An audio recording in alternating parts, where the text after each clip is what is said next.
Buenos días a todos. Vamos a dar comienzo al acto de presentación del 23º Congreso Católico de Vida Pública, que este año está dedicado a la corrección política, y para este acto de presentación contamos con unos presentadores de excepción, como son don Mario Iceta, arzobispo de Burgos, y don José Horacio Gómez Velasco, arzobispo de Los Ángeles y presidente de la Confederación Episcopal de Estados Unidos. En primer lugar, tiene la palabra don Mario Iceta.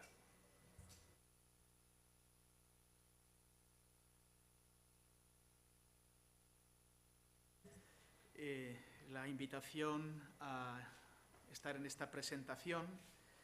Me siento muy honrado de estar en este Congreso de Católicos y Vida Pública, ya en su 23ª edición, que trata un tema que es tan importante como es la corrección política y libertades en peligro. Me han pedido que haga una pequeña introducción, que también introduzca al arzobispo de Los Ángeles, que va a atender la ponencia, y yo en todo caso después recoger algunas cuestiones que presenta el arzobispo, quizá más aplicadas a nuestra realidad de España. Se habla de que estamos en un cambio de época, y un cambio de época hace referencia a una nueva concepción antropológica. Cuando cambia la concepción sobre el ser humano es cuando se habla realmente de un cambio de época. Y este cambio de época no aparece de la noche a la mañana y está ligado a un elemento fundamental de la persona humana, que es la cuestión de la libertad y el concepto de la libertad. Es una cuestión que se pone en evidencia en el pensamiento occidental. Ni siquiera hace 2 o 3 siglos, se pone en evidencia ni más ni menos que en el siglo XIV, con el nominalismo, cuando los teólogos se preguntan si Dios puede elegir el mal, y aparece la cuestión de la libertad, si es posible elegir mal. Es una cuestión que después va a eclosionar en lo que se conoce como el pensamiento de la modernidad. La libertad concebida como un elemento absoluto, la libertad concebida como una voluntad absoluta, incluso capaz de recrear las cosas. Para el pensamiento cristiano es un gran desafío, donde aparece esa dimensión creatural de nuestra dimensión humana y también de todo el universo, frente a una libertad que tiene la pretensión de recrear las cosas, de llenarlas de un nuevo sentido, de recrear la propia naturaleza. La naturaleza ya no se ve como un regalo, como un don del Creador, sino se ve como una res extensa, a modo cartesiano, donde el ser humano le da sentido. El ser humano da sentido a la creación, el ser humano da sentido a la propia humanidad, da sentido a la propia sexualidad, transformada en género. Quiere replasmar todo, recrear todo según ese concepto absoluto de libertad. Es lo que se conoce como la modernidad. Autores como Rorty, por ejemplo, es uno de los exponentes de esta corriente. La modernidad se da cuenta de que es incapaz, no solo de modo teórico, sino también de modo práctico, de llevar adelante su pretensión. Y aparece, como bien conocen, la posmodernidad. La posmodernidad que tiene las variantes del neopaganismo, del nihilismo. Pero a mí me gusta mucho un autor que quizás es poco señalado, es un francés, Gilles Lipovetsky, que habla de una hipermodernidad. Yo me apunto quizás a esta teoría de Lipovetsky, que además es completada, como bien conocen, autores que nos hablan de la sociedad líquida, como Bauman, bien conocen. También conocen la teoría del enjambre, vivimos un enjambre digital. Nosotros, como Conferencia Episcopal, hablamos de una sociedad desvinculada. Aparecen las personas el Papa habla de un individualismo exasperante, dice el Papa.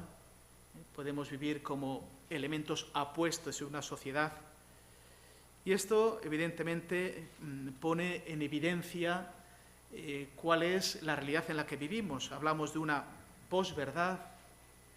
Es un tema muy interesante, el tema de la posverdad. ¿Qué es la verdad?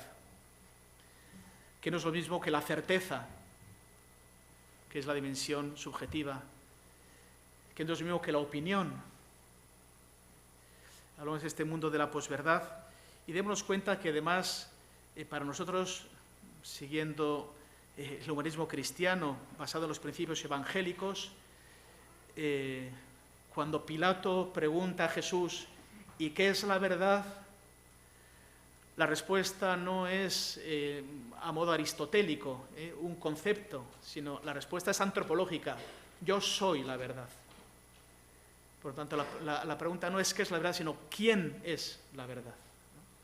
Porque es un tema que creo que se va a tratar profusamente en este congreso. Me recuerda también esta situación de cambio antropológico, donde aparece, por tanto, esta posverdad, donde la verdad es suplantada por la opinión, por la diversidad, hasta de contrarios. Hay hasta filósofos que niegan el principio de contradicción. Se puede conocer lo mismo y lo contrario al mismo tiempo, ¿no? Bien, hay corrientes filosóficas de este tipo. Aparece este transhumanismo, ¿no?, donde el ser humano va a recrearse a sí mismo. Me recuerda mucho a aquel autor conocido de Lewis, ¿no?, que tiene un libro que habla de la abolición del hombre, de la abolición de lo humano. Ciertamente el eclipse de Dios. El ser humano está sumido en una pura inmanencia, no es capaz de reconocer la trascendencia, y ciertamente la interpretación del mundo está dejada en manos de las ideologías. Las ideologías interpretan la realidad, interpretan el mundo. También es verdad que llevamos año y medio de pandemia, y la pandemia nos hace repensar muchas cosas. Por ejemplo, ha puesto en evidencia la tremenda fragilidad del ser humano. Aparece una estructura microscópica, un virus que echa por tierra no solo la salud de las personas, sino hace tambalear los mismos cimientos socioeconómicos, ¿no?, del mundo. Aparece la cuestión de la trascendencia. Todo se diluye y se termina en lo que vivimos cada día. No es posible esperar más, no es posible una esperanza verdadera, una esperanza cierta. Bueno, pues son, como digo, elementos, yo simplemente los he enunciado, que requerirían pues una profunda reflexión. Estamos en una universidad de inspiración, una inspiración católica, y ciertamente uno de los elementos fundamentales es que Cristo y el Evangelio son capaces de dialogar con todas las culturas, son capaces de dialogar con todos los pensamientos. El Evangelio es capaz de fecundar todas las civilizaciones de todos los tiempos. Pienso, por tanto, que vivimos esta situación no con angustia, sino como un desafío de poder contrastar las concepciones antropológicas, las concepciones sobre el mundo, hablar de la libertad humana, hablar de la verdad, hablar de la felicidad humana, porque al fin y al cabo hemos sido creados para la felicidad y para la plenitud, y pienso que los elementos que este congreso pone encima de la mesa, elementos que están en la calle, que tienen mucho que ver con la vida habitual de las personas, pero son elementos filosóficos, elementos de pensamiento, elementos teológicos, pero me parecen realmente apasionantes para lo que el Papa nos dice, ¿no?, para ese encuentro, para esa cultura del encuentro, para esa cultura del diálogo, del contraste, y para hacer una nueva propuesta, ¿no? Termino diciendo dos frases, una de San Pablo y otra de Isaías. El Señor también nos dice, ¿no?, la verdad os hará libres y la libertad os hará verdaderos, que también es muy importante, ¿no? Pero recuerdo una frase de Isaías 61:4 que dice: reconstruirán sobre ruinas y pondrán en pie los sitios desolados. Y esta es la tarea del cristiano.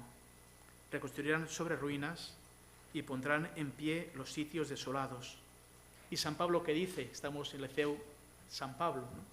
Que dice, examínalo todo, examínalo todo. No hay propuesta filosófica ni propuesta política que no debe ser profundamente examinada.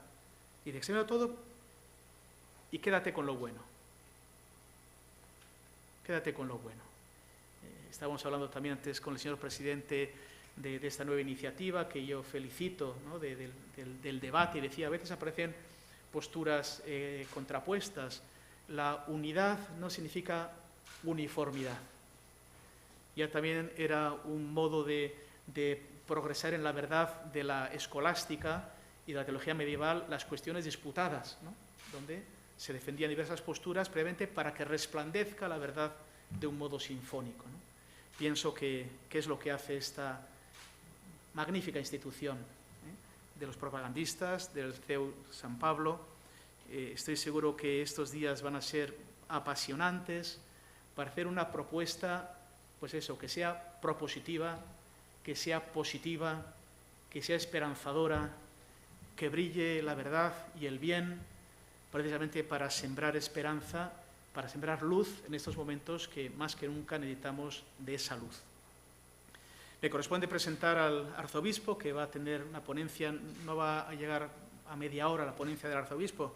Él resume bien las cuestiones, va a ser muy ameno, yo me la han pasado previamente para poder verla. Se trata de Monseñor José Horacio Gómez, arzobispo de Los Ángeles. Es la diócesis con mayor número de católicos provenientes de América Latina.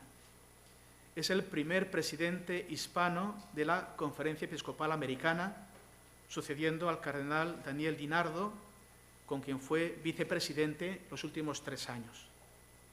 Monseñor Gómez es mexicano, nació en Monterrey el 26 de diciembre de 1951. Es licenciado en Filosofía y diplomado en Contabilidad Pública por la Universidad Nacional de Monterrey, México, en el 75. Por tanto, es no solo teólogo, también filósofo y también entiende de economía. Posteriormente estudió teología en la Universidad de Navarra, en España. Por tanto, tanto él como yo pertenecemos a la misma alma mater. También yo tuve el honor de estudiar en esa universidad, donde obtuvo el doctorado en teología el año 1980. Fue ordenado sacerdote de la prelatura del Opus Dei el 15 de agosto de 1978 y del 78 al 80 sirvió en el Servicio Pastoral de España. De 1980 al 87 enseñó en un colegio y escuela secundaria en México y también trabajó como director de jóvenes en el decanato, arciprestazgo sería para nosotros, de Fátima, en la diócesis de Monterrey. En el año 1987 se traslada a Texas, donde el año 1999 fue nombrado vicario de la delegación de la prelatura del Opus Dei. Desde el 91 ha sido miembro de la Asociación Nacional de Sacerdotes Hispanos y ha servido en esa asociación 2 veces como presidente. Fue ordenado obispo el año 2001 y ejerció el ministerio primero en Denver, Colorado, y después en San Antonio como obispo residencial. Ha participado en 2 sínodos de obispos en el Vaticano bajo el pontificado de Francisco, donde fue nombrado arzobispo de Los Ángeles. Estuvo en el sínodo de la familia del año 2015 y sobre los jóvenes del año 2018. Solo necesitaba 120 votos para ser presidente de la Conferencia Episcopal de Estados Unidos y en cambio obtuvo 176, una mayoría más que cualificada. Es conocido por su firme compromiso de garantizar los derechos de los inmigrantes, poniéndose siempre del lado de los refugiados, de las familias separadas de sus hijos en la frontera entre México y Estados Unidos. Ha sido y es un grandísimo defensor de los derechos humanos, de los derechos de los inmigrantes, de los derechos de los refugiados, un gran defensor de los pobres, poniéndolos, como dice el Papa Francisco, de la periferia al centro de la actividad de la Iglesia. Así que escuchamos con gusto al Monseñor José Horacio Gómez, arzobispo de Los Ángeles. Muchas gracias.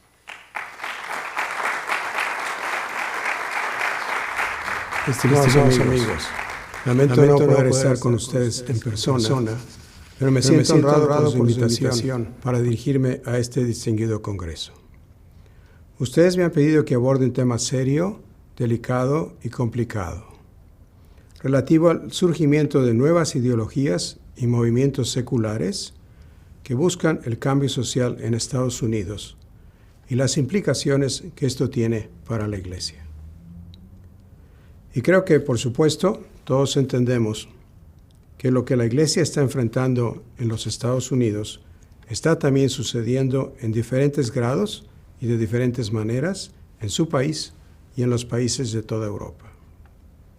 Teniendo en cuenta esto, quiero ofrecerles hoy mis reflexiones dividiéndolas en 3 partes. En primer lugar, quiero hablar acerca del contexto más amplio del movimiento global de secularización y descristianización y del impacto de la pandemia.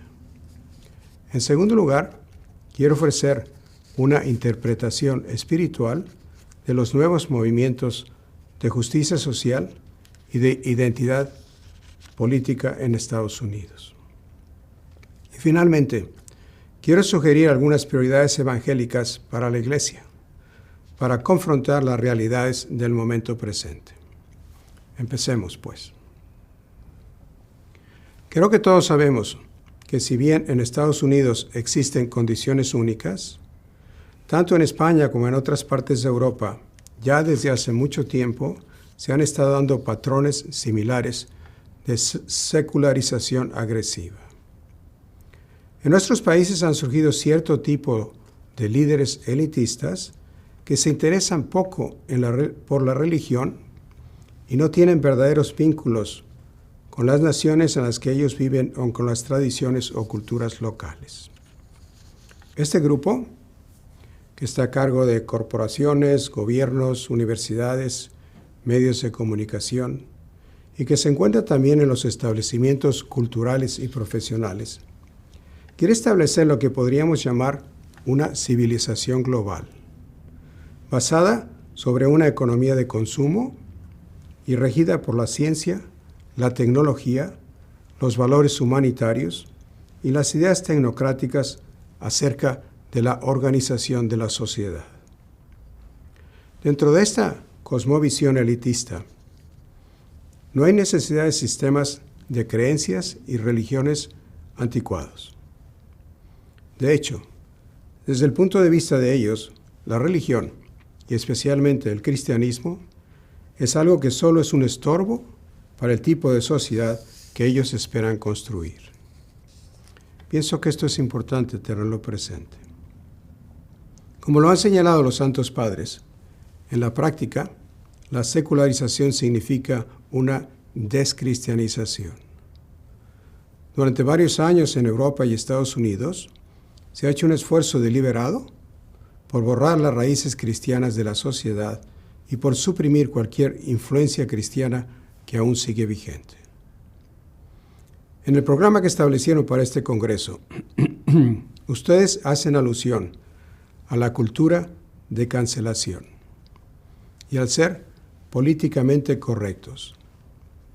Y nos damos cuenta de que a menudo lo que se cancela y corrige son las perspectivas que están arraigadas en las creencias cristianas sobre la vida y la persona humanas, sobre el matrimonio, la familia y mucho más.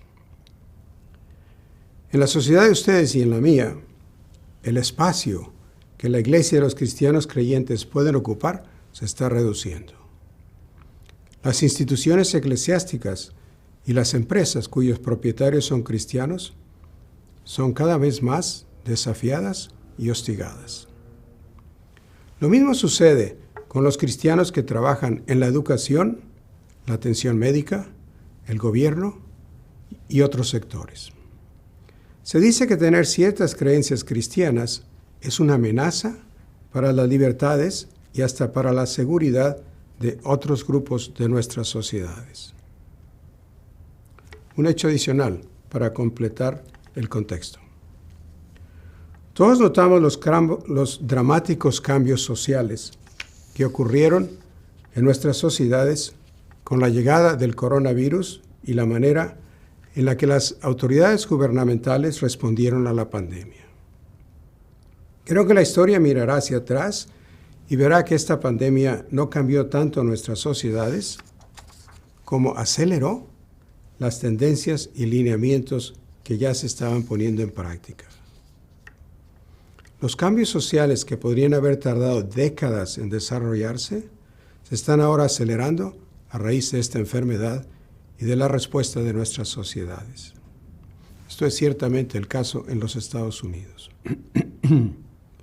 Los nuevos movimientos e ideologías sociales de los que hoy hablamos fueron sembrados y preparados durante muchos años en nuestras universidades y en instituciones culturales.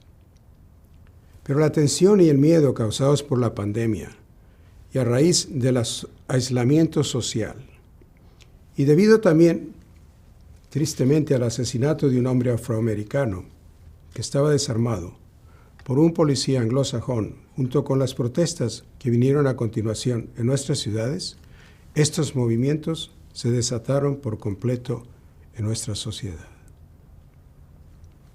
Este contexto es importante para comprender la situación que vivimos en Estados Unidos. El nombre de George Floyd se conoce ahora en todo el mundo. Pero esto se debe a que para muchas personas en mi país, e inclusive para mí mismo, su tragedia se convirtió en un claro recordamiento de que la desigualdad racial y económica está todavía profundamente arraigada dentro de nuestra sociedad. Y pienso que debemos tener presente esta realidad de la existencia de esta desigualdad.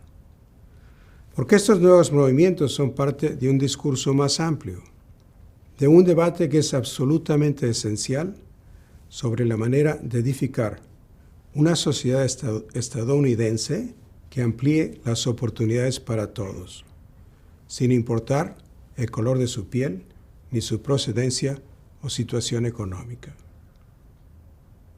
Teniendo esto en cuenta, pasemos al siguiente punto. Mi argumento es este. Creo que la mejor manera de que la Iglesia entienda lo que son los nuevos movimientos de justicia social es considerarlos como pseudo-religiosos, incluso como reemplazos y rivales de las creencias cristianas tradicionales. Con el colapso de la cosmovisión judeocristiana y el surgimiento del secularismo, los sistemas de creencias políticas basados en la justicia social y en la identidad personal han llegado a llenar el espacio que alguna vez ocuparon las creencias y prácticas cristianas. Como sea que llamemos estos movimientos, justicia social, cultura woke, política identitaria, interseccionalidad, ideología sucesora, estos afirman ofrecer lo que la religión proporciona. Le dan a la gente una explicación de los acontecimientos y de las condiciones del mundo. Le ofrecen un sentido de significado, un propósito de vida y la sensación de pertenencia a una comunidad. Además, al igual que el cristianismo, estos nuevos movimientos cuentan su propia historia de salvación. Para explicarles lo que quiero decir, permítanme tratar de comparar brevemente la historia cristiana con lo que podríamos llamar la historia del movimiento woke o la historia de la justicia social. La historia cristiana, en su forma más simple, puede describirse más o menos así. Fuimos creados a imagen de Dios y llamados a vivir una vida de bendición en unión con Él y con nuestro prójimo. La vida humana tiene un telos dado por Dios, es decir, una intención y una dirección. Debido a nuestro pecado, nosotros estamos alejados de Dios y unos de otros, y vivimos a la sombra de nuestra muerte. Por la misericordia de Dios y por su amor hacia cada uno de nosotros, fuimos salvados por medio de la muerte y la resurrección de Jesucristo. Jesús nos reconcilia con Dios y con nuestro prójimo. Él nos da la gracia de ser transformados a su imagen y nos llama a seguirlo en la fe, amando a Dios y a nuestro prójimo, y trabajando para construir su reino en la tierra. Todo esto con la esperanza confiada de que obtendremos la vida eterna con Él en el mundo venidero. Esta es la historia cristiana. Y ahora más que nunca, la Iglesia y todo católico necesita conocer esta historia y proclamarla en toda su belleza y toda su verdad. Es necesario que lo hagamos, porque actualmente hay otra historia rondando por ahí. Una narrativa antagonista de salvación que escuchamos en los medios de comunicación y en nuestras instituciones, proveniente de los nuevos movimientos de justicia social.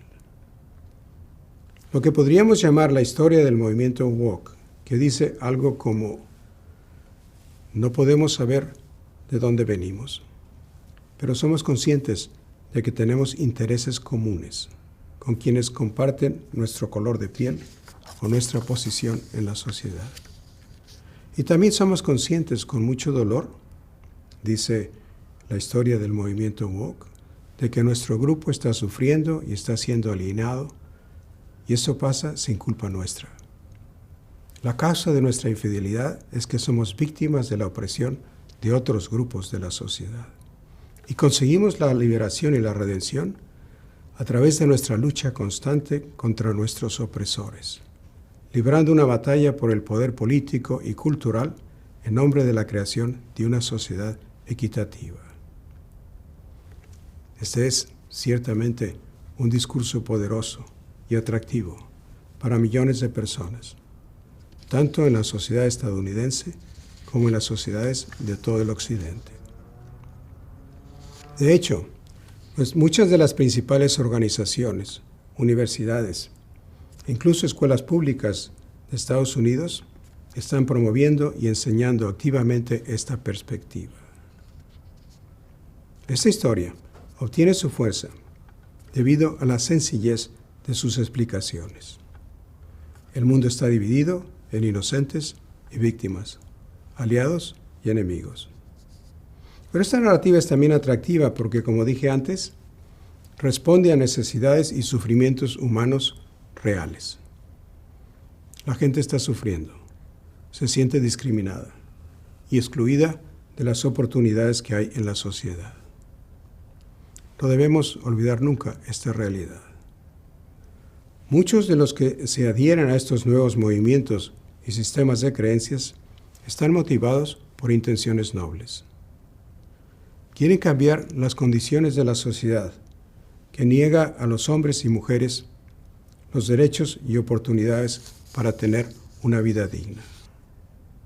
Por supuesto que todos queremos fomentar una sociedad en la que haya igualdad, libertad y dignidad para todas las personas.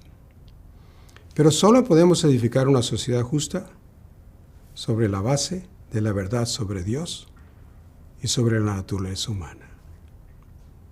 Esta ha sido la enseñanza constante de nuestra Iglesia y de los santos padres durante casi 2 siglos y hasta la fecha. El Papa emérito Benedicto XVI nos advirtió que el eclipse de Dios lleva el eclipse de la persona humana. Una y otra vez nos recordó: cuando nos olvidamos de Dios, ya no vemos la imagen de Dios en nuestro prójimo. El Papa Francisco destaca con fuerza la misma verdad en Fratelli Tutti. A menos que creamos que Dios es nuestro Padre, no encontraremos motivo para tratar a los demás como nuestros hermanos y hermanas. Este es precisamente el problema que tenemos. Las teorías e ideologías críticas de hoy son profundamente ateas. Niegan el alma, así como también la dimensión espiritual y trascendente de la naturaleza humana. ¿O piensan que eso es irrelevante para la felicidad humana? Reducen lo que significa ser humano a cualidades esencialmente físicas, como el color de nuestra piel, nuestro sexo, nuestras nociones de género, origen étnico y posición en la sociedad. Sin duda, podemos ver que se trata de algunos elementos de la teología de la liberación arraigada en una visión cultural marxista. Se parece mucho también a varias herejías y evangelios falsos que encontramos a lo largo de la historia de la Iglesia, como los maniqueos. Estos movimientos ven el mundo como una lucha entre el bien y el mal, lo justo contra lo injusto. Como los gnósticos, rechazan la creación y el cuerpo, creyendo que los seres humanos pueden llegar a ser de sí mismos lo que ellos quieran. Estos movimientos son también pelagianos, pues creen que la redención puede lograrse a través de nuestros propios esfuerzos humanos sin tener en cuenta a Dios. Finalmente, estos movimientos son utópicos, porque parece que creen que podemos crear una especie de cielo en la tierra, una sociedad perfecta a través del poder político. Nuevamente, estimados amigos, el punto que quiero destacar es este. Yo creo que es importante que la Iglesia comprenda y enfoque estos nuevos movimientos, no en términos sociales o políticos, sino como sustitutos peligrosos de la verdadera religión. Al negar a Dios, estos nuevos movimientos han perdido la verdad sobre la persona humana. Esto explica su extremismo y su duro, intransigente e implacable enfoque de la política. Y desde el punto de vista del Evangelio, como estos movimientos niegan a la persona humana, pero por muy bien intencionados que sean, no pueden promover el auténtico florecimiento humano. De hecho, como lo estamos presenciando en mi país, estos movimientos estrictamente seculares están provocando nuevas formas de división social, de discriminación, de intolerancia y de injusticia. Esto me lleva a mi último grupo de reflexiones. La pregunta es, ¿qué se debe hacer? ¿Cómo debería responder la Iglesia a estos nuevos movimientos seculares que buscan el cambio social? Mi respuesta es sencilla.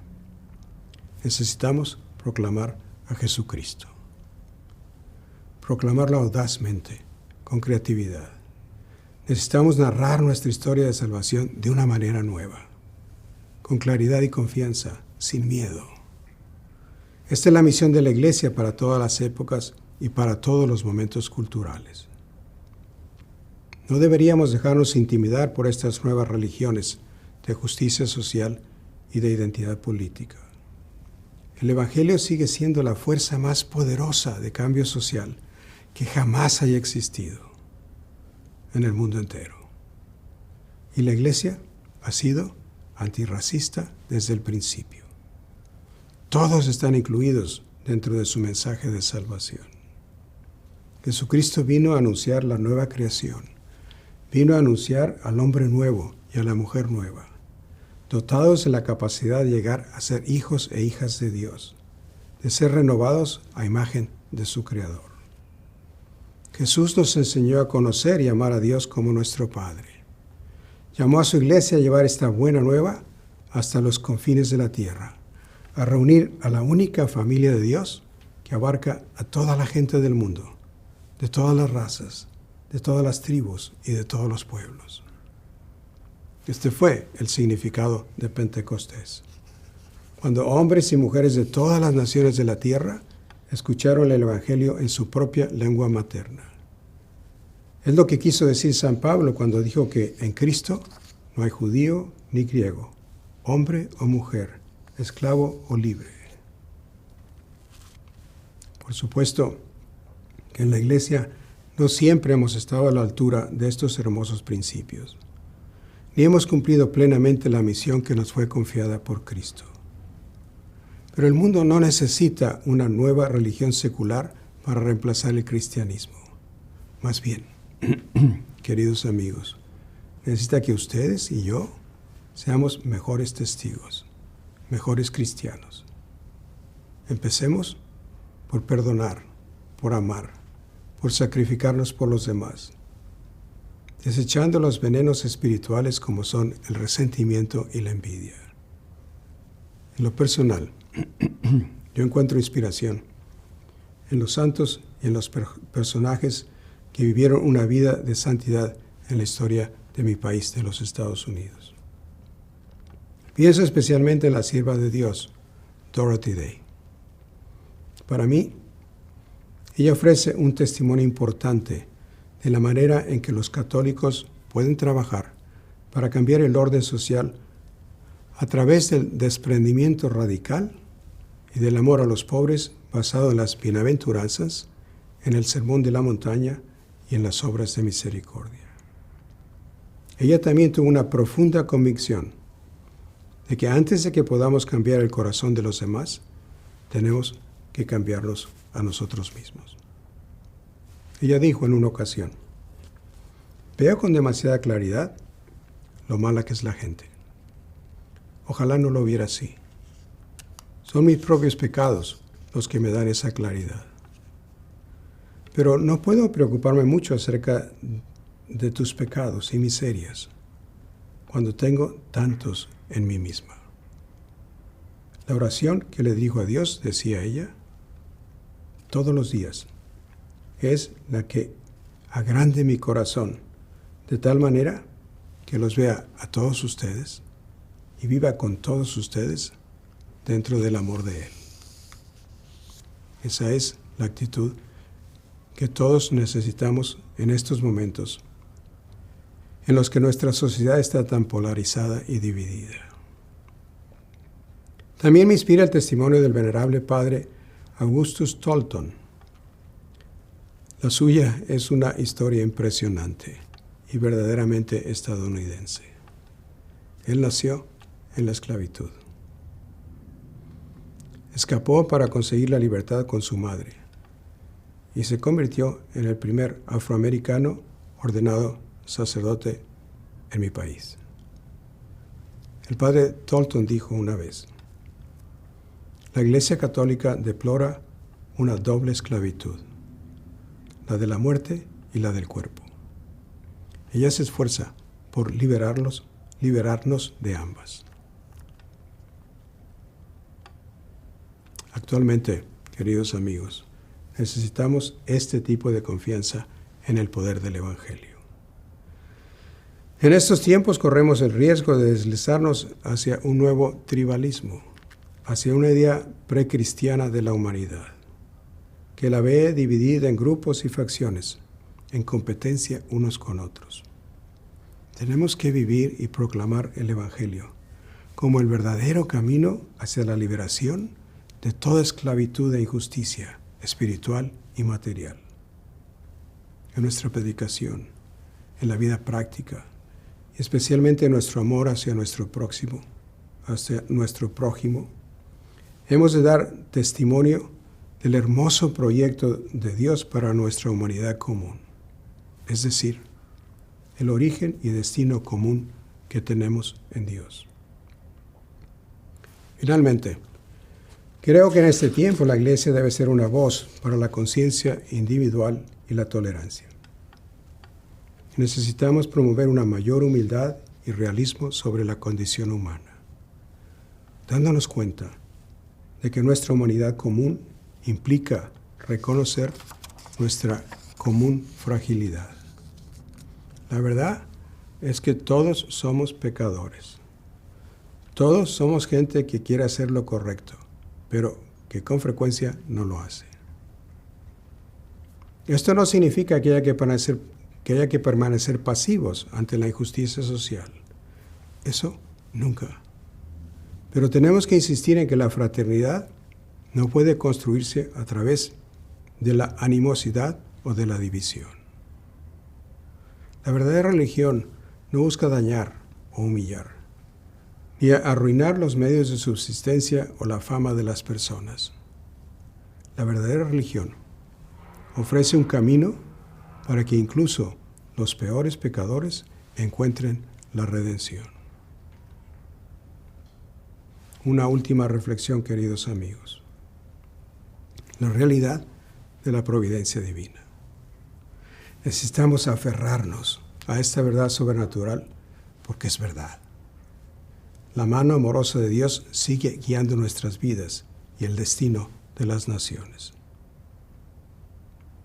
En los Estados Unidos, como en México, la Iglesia se está preparando para celebrar el 490 aniversario de la aparición de Nuestra Señora de Guadalupe, que conmemora la verdadera fundación espiritual del continente americano. Ya estamos viendo señales de un despertar religioso en nuestro país. Por debajo de las controversias políticas, de las nubes de la pandemia y de la incertidumbre del futuro, tengo la convicción de que en la próxima década veremos un despertar espiritual y un crecimiento a la fe, al prepararnos para el 500 aniversario de la aparición de Santa María de Guadalupe. Y las palabras de ella en el Tepeyac, palabras que me llenan de inspiración y de fortaleza. Ella nos dijo y nos dice: no estoy yo aquí, que soy tu madre. No estás bajo mi sombra y resguardo. Muchas gracias por la invitación y por haberme escuchado. Que Dios los bendiga a todos y María Santísima de Guadalupe interceda por todos nosotros.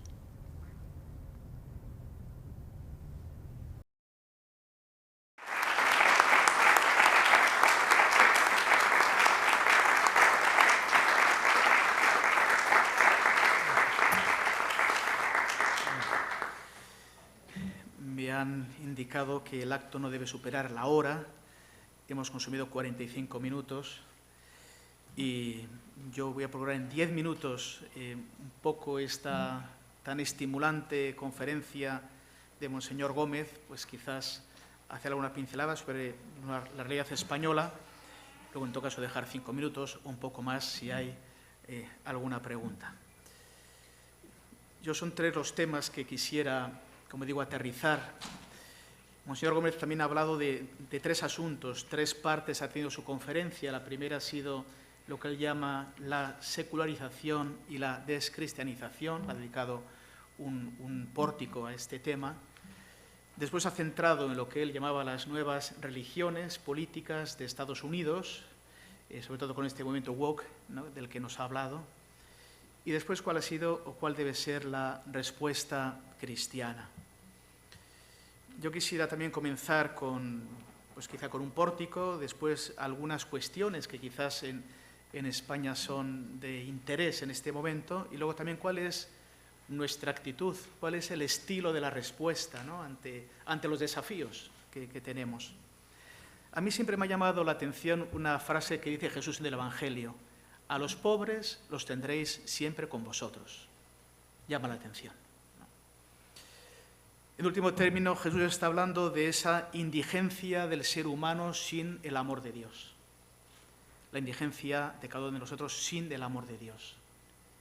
Y por tanto, Él ha sido enviado, como nos dice, el Espíritu del Señor está sobre mí, me ha enviado a llevar la buena noticia a los pobres, la libertad a los oprimidos, la vista a los ciegos, el año de gracia, y esa es la tarea de todo cristiano. Es precisamente entregarse para socorrer la indigencia antropológica, la soledad originaria en la que todos nacemos, que tiene que ser de algún modo colmada, ¿no? Y a lo largo de mi, no sé si corta o media vida, estoy en la mitad, no sé, los años que me da de vida el Señor, ¿no? Bueno, 56 años, 27 de sacerdote, pues he de decir que, ¿y quiénes son los pobres? Y a veces pregunto, cuando voy a confirmar, ¿y quiénes son los pobres? Pensamos que solo hay una pobreza material, ¿no?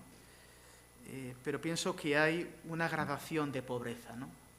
Ciertamente la primera, más escandalosa, quizás más visible, la tremenda pobreza material, ¿no? personas que no pueden llegar a fin de mes, las pobrezas y pandemias de hambrunas y de inmigraciones que hay en el mundo, una pobreza realmente hiriente. Luego hay una pobreza personal. Recuerdo que siendo obispo de Bilbao, las Siervas de Jesús me invitaban las Nochebuenas a ir a una cena que ellas daban a gente que vivía en la calle, a las que daban desayunos por la mañana. Yo les decía, voy, pero si no me ponéis ninguna presidencia, me siento donde me toque. De allí me sentaba donde tocaba, iba con el vicario de Bilbao.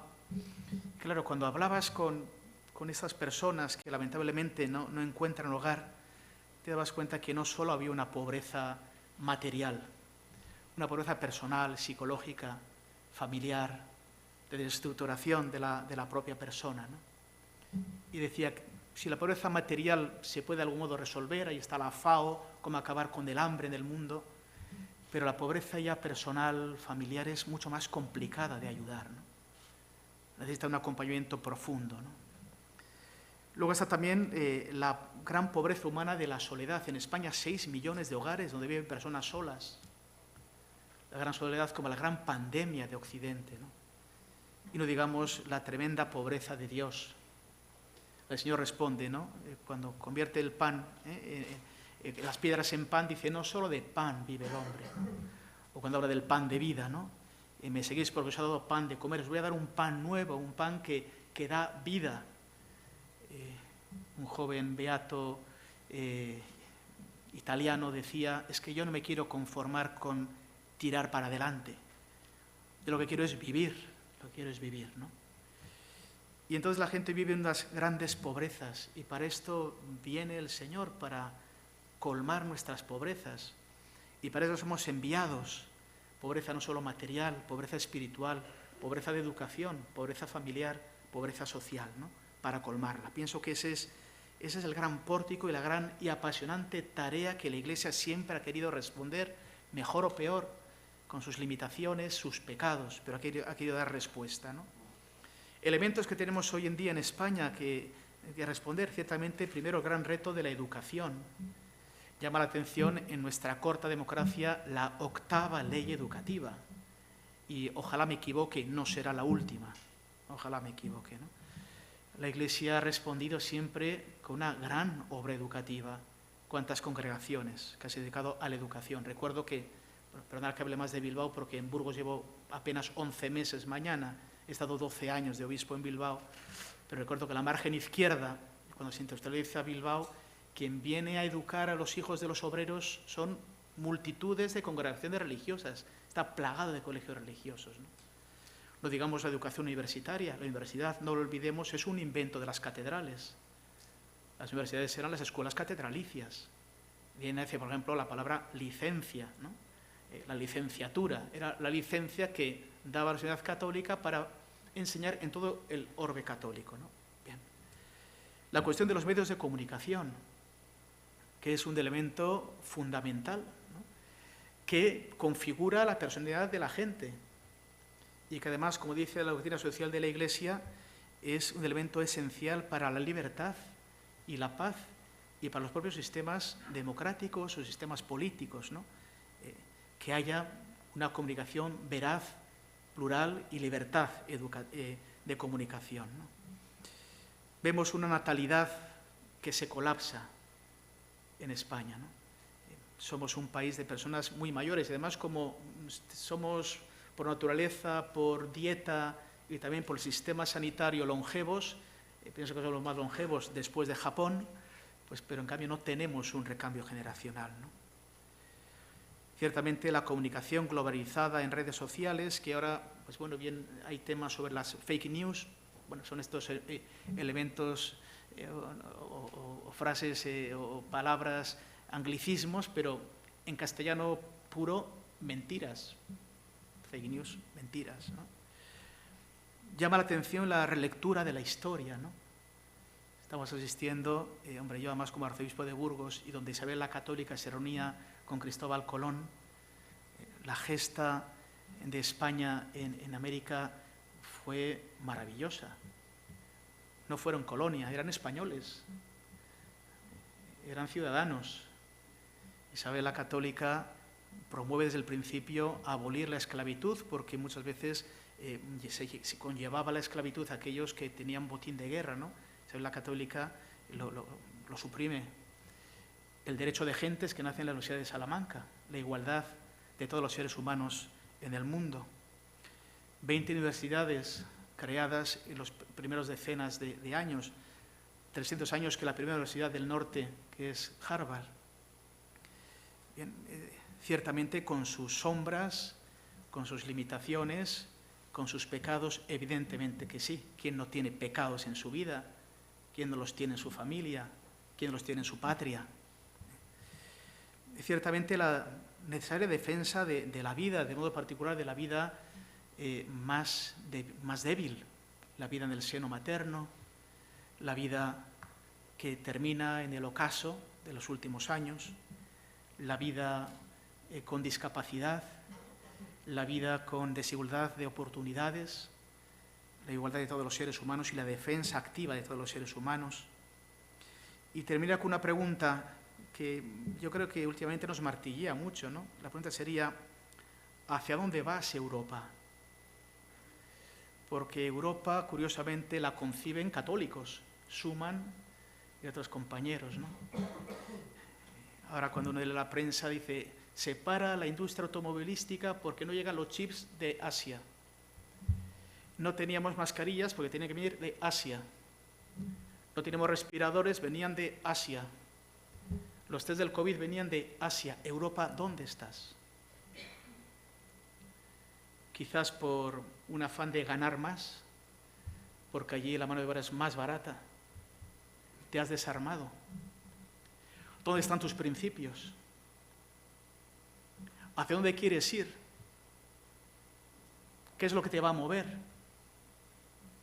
¿Cómo te vas a situar en el panorama internacional, en el concierto global, ante una China gigante que despierta, ante una América del Norte que está haciendo sus malabares, ante una América, Iberoamérica, con sus populismos, sus contradicciones internas, hacia un África que no me atrevo a decirlo, pero lo he escuchado algunas veces como continente fallido, ante una Rusia que se resitúa, ante una India que crece? ¿Y tú, Europa, dónde estás?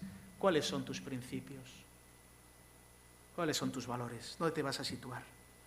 Y ante esto, pues la respuesta, como bien nos ha dicho el arzobispo Gómez, Cristo es la plenitud de lo humano. Él es quien enseña, como decía el Vaticano II, al propio hombre cuál es su vocación, cuál es su destino, que es un destino inmenso, es un destino pleno, ¿no? Yo lo resumía con la frase también de San Pablo: para la libertad Cristo nos ha liberado. Para ser libres, para conocer la plenitud de nuestra vocación y de nuestra vida, para dar respuesta a lo que pide el corazón humano. Yo pienso que hoy en día en nuestra sociedad, a los jóvenes de modo particular que tienen grandes deseos, lo que hace la sociedad es apagar sus deseos, formatear sus deseos, lo políticamente correcto, lo del pensamiento único. El Papa Francisco, que tiene esas frases que son muy luminosas, les dice: nacemos originales y morimos fotocopias, dice el Papa Francisco a los jóvenes en Christus Vivit, ¿no? Se nos uniformiza de alguna manera, cuando el Evangelio es siempre contracultural, cuando nuestra propuesta económica, social, familiar, humana, fraternal es, en el fondo, siempre contracultural, ¿no? ¿Cuál es, por tanto, nuestra actitud? Pues ciertamente de proposición, de encuentro, de iluminar. En el Evangelio aparecen muchos elementos, pero voy a recordar solo dos. El primero, cuando Jesús iba ya camino de Jerusalén de la Pasión, pasan por Samaria, y saben que los samaritanos estaban en confrontación con los judíos, porque decían los samaritanos que había que dar culto en el monte Garizim y no en Jerusalén. Por tanto, los que iban a Jerusalén eran malvenidos. Jesús va con los hijos de los zebedeos, el CBDO y no eran recibidos en Samaria. Y claro, los CBDOs dicen, ¿quieres que bajemos fuego del cielo? Y el Señor los regaña severamente. No es el fuego, no es la confrontación, no es la hostilidad, ¿no? O cuando van a buscarle al huerto de los olivos, ahí sale Pedro, le corta la oreja a Malco. A ver, Pedro, si yo tengo la legión de ángeles, ¿cuál es el modo? Es la cruz. El modo es la humildad. El modo es la propuesta. El modo es la paciencia. Porque la verdad atrae sola. La razón es apetito de verdad. El bien atrae solo. La voluntad es apetito de bien. La belleza, que es un trascendental, que es la conjugación de bien y de verdad, atraen solas, ¿no? Por tanto, ¿cuál es nuestra propuesta? ¿Cuál es nuestro estilo? No es la confrontación, no es la hostilidad, es mostrar la belleza, es mostrar el bien, es mostrar la plenitud y ver que en nuestra fragilidad y en nuestra pequeñez hay camino para vivir esa belleza, ese bien, esa plenitud, en la sencillez, a veces en la contradicción, a veces en la fragilidad, pero eso es nuestro camino. Yo pienso que es lo que han hecho siempre los santos. Cuando hablaba de Dorothy Day, el arzobispo, yo me acordaba de Madre Teresa de Calcuta, que le preguntaban, ¿usted qué cambiaría en la iglesia? Podemos decir, ¿y usted qué cambiaría en el mundo? Y la Madre Teresa decía, pues mire, primero yo y luego tú. Eso decía Madre Teresa de Calcuta, ¿no? Bueno, pienso que ese es el estilo y por eso yo me alegro mucho de que pues una institución como es los propagandistas, como es este Congreso de Categoría de Seguridad Pública, venga a hacer una propuesta ante los desafíos reales, presentes entre nosotros, pero la propuesta de esa verdad, de esa belleza, de ese bien que cautiva el corazón y que realmente construye una sociedad justa y fraterna. Disculpen que me he comido 5 minutos, pero si fuera el AVE todavía no tiene que devolver el dinero, ¿verdad? Pero disculpen, pero bueno, de este modo quizá les puede ayudar a este apasionante congreso que seguro que va a dar mucho fruto, y quiero felicitar a los organizadores, felicitar a los que van a participar en ello, y hará muchísimo bien y cuenten con mi ayuda, con mi oración y pidiendo a Dios que bendiga este congreso y a todos los que van a participar. Muchas gracias.